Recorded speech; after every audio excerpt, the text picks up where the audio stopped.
This is the small circle and this is big circle. Small circle means agreement and big circle means contract. Means कि हर एक contract agreement होते हैं, but हर एक agreement contract नहीं होते. जितने भी सब हमारे कॉन्ट्रैक्ट होते हैं वो एग्रीमेंट तो होते हैं, लेकिन जितने भी हमारे एग्रीमेंट होते हैं वह कॉन्ट्रैक्ट सब नहीं होते. अब क्या डिफरेंस है इसमें, जानने के लिए देखते रहिए हमारी वीडियो. हमारी पिछली वीडियो में मैंने पढ़ाया था आपको एक प्रैक्टिकल वे में कि एग्रीमेंट एंड कॉन्ट्रैक्ट एक प्रैक्टिकली क्या होते हैं. आज की वीडियो में हम पढ़ेंगे एग्रीमेंट एंड कॉन्ट्रैक्ट और इसके कुछ एलिमेंट्स. कॉन्ट्रैक्ट, हर एक एग्रीमेंट हमारे कॉन्ट्रैक्ट नहीं होते, क्योंकि हर एक एग्रीमेंट को कॉन्ट्रैक्ट बनने के लिए means that must be enforceable by law. Enforceable का मीनिंग हम यहाँ पर अगर समझे, एनफोर्सेबल का मीनिंग होता है कि जिस चीज को लेकर हम कोर्ट में अप्रोच कर सके, इसके खिलाफ कोर्ट में जा सके, अपना राइट हम मांग सके. तो जो भी हमारे एग्रीमेंट होते हैं, ठीक है, if that is enforceable by law means जो भी एग्रीमेंट है उनको अगर हम कोर्ट में लेकर के जा सकते हैं तो वह हमारे कॉन्ट्रैक्ट होते हैं. और अगर हम उनको कोर्ट में लेकर नहीं जा सकते, वह एनफोर्सेबल नहीं है, then that is not contract. क्या क्या इनके एलिमेंट्स होते हैं. सबसे पहले होता है ऑफर. ऑफर का मीनिंग ध्यान रखिएगा, किसी भी कॉन्ट्रैक्ट के लिए दो पार्टीज का होना जरूरी है, राइट. अब एक पार्टी दूसरी पार्टी के सामने किसी चीज के लिए ऑफर करे, मींस अपनी चीज को मींस बेचने के लिए वह उसको ऑफर करे. वह चीज भी हो सकती है, इंटरेस्ट भी और एनीथिंग, ठीक है. सपोज कीजिए हम मार्केट में जाते हैं, मार्केट में जो शॉप्स होती हैं, ठीक है, शॉप्स को वह ओपन करके रखते हैं, चीजों को डिस्प्ले करते हैं, तो वो क्या कर रहे हैं, उन चीजों को कस्टमर्स के लिए ऑफर कर रहे हैं. नेक्स्ट, एक्सेप्टेंस होनी चाहिए. अब जो भी कोई ऑफर किया है, ठीक है, उसको एक्सेप्ट भी तो किया जाना चाहिए ना, राइट. जैसे कि हम मार्केट में गए हैं, शॉपकीपर ने अपनी चीजों को डिस्प्ले किया हुआ है. अब हम जब उनकी शॉप में जाएंगे, उन चीजों को हम खरीदने का अपना विचार इंटेंशन हम रखेंगे, हम बोलेंगे कि हाँ ये हमें पसंद है, we want to purchase it, तब वह माना जाएगा कि शॉपकीपर ने जो ऑफर किया था उसको हमने एक्सेप्ट किया है, ठीक है. सो offer must be accepted, right.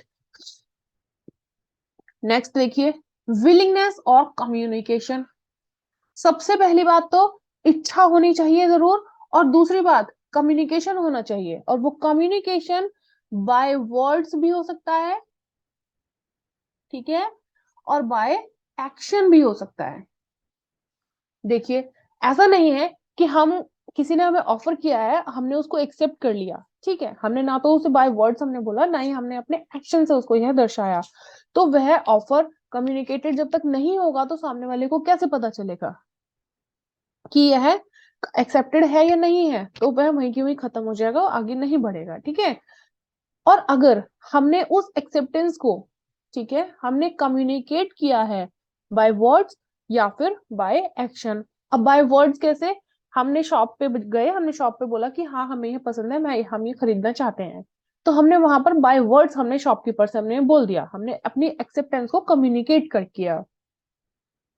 By action, हमें सपोज कीजिए हम फोन की शॉप पर गए हैं, हमें वह फोन पसंद आ गया, ठीक है, या फिर मैंने किसी को ऑफर किया कि भाई मैं यह फोन 10,000 रुपए में बेच रहा हूँ, क्या तुम्हें खरीदना है. अब उसने बाय वर्ड्स कुछ नहीं बोला, उसने सीधा अपनी पॉकेट से 10,000 रुपीज निकाले और मुझे दे दिए, तो वहां पर भी यह माना जाएगा कि हाँ कम्युनिकेशन हो चुका है, कम्युनिकेशन बाय वर्ड्स हो चुका है, ठीक है.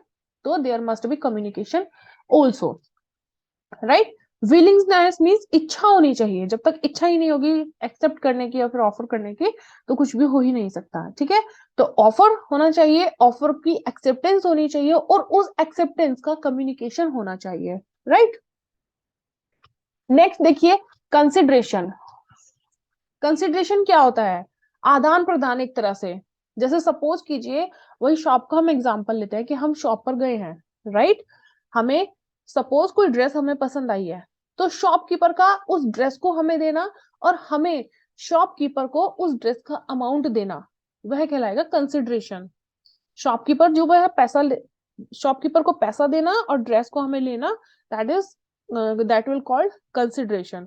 और यह जरूरी नहीं है कि पैसा या फिर चीज ही हो कंसिडरेशन में, कोई भी इंटरेस्ट भी कंसिडरेशन के लिए ट्रांसफर किया जा सकता है, और कुछ भी हो सकता है consideration, goodwill, interest, anything, right.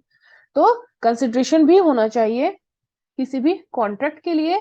Next, intention होनी चाहिए, मस्ट मोस्ट इंपॉर्टेंट, ठीक है, कि किसी भी ऑफर को, एक्सेप्टेंस को, कंसिडरेशन को, डेफिनेटली हर चीज के लिए इंटेंशन होनी चाहिए, ठीक है। इंटेंशन के साथ एक चीज और देखते हैं हम, सर्टेनिटी भी होनी चाहिए, राइट। इंटेंशन और सर्टेनिटी, इंटेंशन इच्छा होनी चाहिए कि हाँ भाई हम उस चीज को खरीदना चाहते हैं, ठीक है। ऐसा नहीं है कि बस एम ही जस्ट, फॉर एग्जाम्पल अगर हम देखें कि कोई हमें ऑफर करता है कि मेरा ये फोन है 10,000 रुपए का, मैं खरीद रहा हूँ, क्या तुम खरीदना चाहते हो? हाँ खरीद लेंगे, देख लूंगा, ठीक है। तो वहां पर सर्टेनिटी नहीं है, ना ही मेरी कहीं ना कहीं मेरी इंटेंशन भी नहीं है, मतलब मैं उस चीज को टालम टोल कर रही हूँ, या फिर मैं ये बोल दे रही हूँ कि नहीं नहीं मैं ये नहीं खरीदना चाहती, तो क्लियर कट यहाँ मेरी इंटेंशन नहीं है। और यहाँ अगर मैं बोलती हूँ कि खरीद लेंगे, है ना, क्या तुम मेरे घर आओगे? आ जाएंगे, तो आ जाएंगे मीन्स कोई भी सर्टेनिटी नहीं है। सपोज कि मैं अपना लैपटॉप बेचना चाहती हूँ, ठीक है, कोई सामने वाला मुझसे पूछते कितने का है भाई, मैं खरीद लूंगा, ठीक, तो मैं बोलती हूँ 50-60 हजार रुपए में मैं दे दूंगी, तो यह कॉन्ट्रैक्ट नहीं होगा, because there is no certainty. Contract के लिए सर्टेनिटी होना जरूरी है, राइट। नेक्स्ट देखिए, कॉन्ट्रैक्ट जब भी हमारा बनता है उसके लिए क्या क्या कंटेंट होने चाहिए? पार्टीज का नेम, है ना, parties name, address, right, name होना चाहिए, एड्रेस होना चाहिए, और टर्म्स एंड कंडीशंस, ठीक है। जैसे सपोज कीजिए मैं घर बेचना चाहती हूँ, इस घर का अमाउंट मुझे तो लमसम में ही चाहिए, मैं इंस्टॉलमेंट में नहीं लूंगा, घर की जब सारी पेमेंट आ जाएगी तब मैं तुम्हें उसका पोजीशन दूंगा, या फिर इंस्टॉलमेंट में आप मुझे पेमेंट कर सकते हो, या फिर इतने टाइम बाद मैं घर की तुम्हें पोजीशन दूंगा, कुछ टर्म्स एंड कंडीशंस होनी जो है कॉन्ट्रैक्ट में वो होनी चाहिए, ठीक है। लास्ट में signature and time, dates and all होना चाहिए, ठीक है। तो ये होंगे हमारे कंटेंट्स ऑफ द कॉन्ट्रैक्ट। उन टर्म्स एंड कंडीशंस जो, ध्यान रखिए, कॉन्ट्रैक्ट के अंदर लिखी हुई हैं, उन टर्म्स एंड कंडीशंस को पूरा ना करने पर कोर्ट को अप्रोच किया जा सकता है, राइट।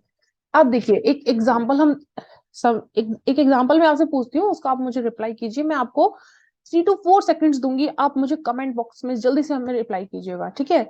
एक एग्जांपल है, एक कंपनी होती है जिसका नाम होता है Carlill carbolic smoke ball company, ठीक है।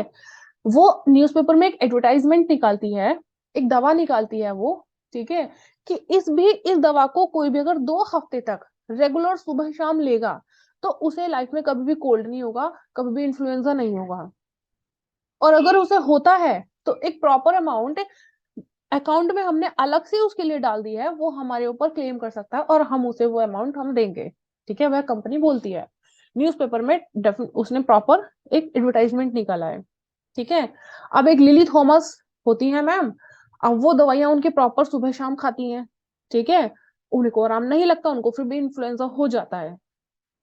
अब लोग बहुत होते हैं भाई, छोड़ देते हैं, लेकिन नहीं, वो तो बड़ा स्ट्रिक्ट वर्ड निकली, वो पहुंच गई कोर्ट में, कोर्ट में उन्होंने अप्रोच किया, कोर्ट को उन्होंने बोला कि ऐसे ऐसे इसने एडवर्टाइजमेंट निकाला था, और मुझे फिर भी आराम नहीं लगा, और मुझे अपना जो इन्होंने बोला था कि ये एक अमाउंट हम उन्हें देंगे वो मुझे मिलना चाहिए। अब बताइए गाइज, यहाँ पर इस एग्जाम्पल में क्या होना चाहिए, कोर्ट का रिएक्शन क्या होगा? आप मुझे फटाफट से कमेंट कीजिए, मैं 3 to 4 सेकेंड्स का आपको टाइम देती हूँ।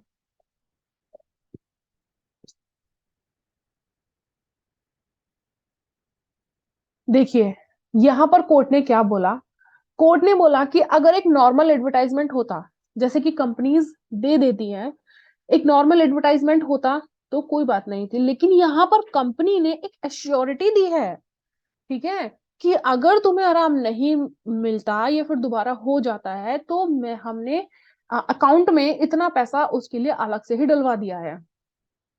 तो कोर्ट ने बोला कि यहाँ पर एक इस एश्योरिटी का देना ये दिखाता है कि कंपनी ने एक मीन्स एक प्रॉपर एडवर्टाइजमेंट दिया है, जिसको जिसको कॉन्ट्रैक्ट माना कंपनी ने, कोर्ट ने, सॉरी, कोर्ट ने उसको एक कॉन्ट्रैक्ट माना, और कोर्ट ने बोला कि अगर इसमें ये ना होता, यहाँ पे अगर तुम्हें आराम ना मिला तो हम तुम्हें इतनी अमाउंट नहीं देंगे, या फिर देंगे नहीं देंगे, ये चीज नहीं होती अगर, तो हम ये कह सकते थे कि एक नॉर्मली एडवर्टाइजमेंट है। बट बिकॉज यहाँ पर कंपनी ने एक श्योरिटी दी है, ठीक है, तो यहाँ पर यह एक वैलिड कॉन्ट्रैक्ट माना जाएगा, और कंपनी को यहाँ पर लिली थॉमस जी को एक प्रॉपर अमाउंट जो कंपनी ने बोली है वह देनी होगी, राइट। तो ये थी मेरी आज की क्लास। नेक्स्ट क्लास में जल्दी ही हम मिलेंगे कॉन्ट्रैक्ट ऑफ लॉ के सेक्शन वाइज कुछ टॉपिक्स को, डेफिनेशंस को लेकर, ठीक है। अभी इन 2 क्लासेस में हमने प्रैक्टिकली समझा है कि ये कॉन्ट्रैक्ट ऑफर वगैरह सब कुछ क्या होते हैं। अब हम डेफिनेशनल क्लॉज में हम देखेंगे कि 2A क्या कहती है, 2B क्या कहती है, ठीक है। सो मिलते हैं हमारी नेक्स्ट वीडियो में। Bye bye, stay tuned.